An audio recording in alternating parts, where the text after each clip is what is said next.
നബി സല്ലല്ലാഹു അലൈഹി വസല്ലം തങ്ങളെ ഖബറിൽ വെച്ച് കണ്ട് സന്തോഷിക്കാനുള്ള സ്വലാത്താണ്. മഹാനായ യൂസുഫ് റഹ്മത്തുള്ളാഹി അലൈഹി തന്റെ സഅദത്തു ദാറൈനി ഫീ സ്വലാത്തി സയ്യിദുൽ കൗനൈനി എന്ന ഗ്രന്ഥത്തിനകത്ത് രേഖപ്പെടുത്തിയ ഒരു സ്വലാത്താണ്.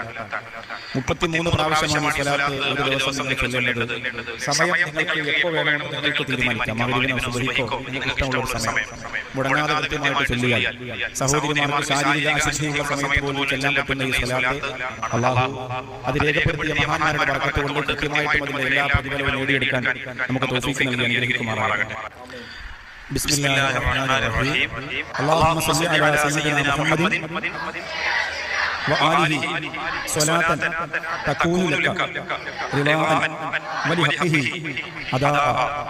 നബി സല്ലല്ലാഹു അലൈഹി വസല്ലം തങ്ങളോടുള്ള സ്വലാത്തിന്റെ ഒരു ഹക്ക് നാം നിർവഹിക്കുന്നതായി അല്ലാഹുവിനെ ഏറ്റവും തൃപ്തിപ്പെട്ട രീതിയിലുള്ള സ്വലാത്തായി ഇത് സ്വീകരിക്കണമെന്നാണ് ഈ സ്വലാത്തിന്റെ ഉത്സാഹം.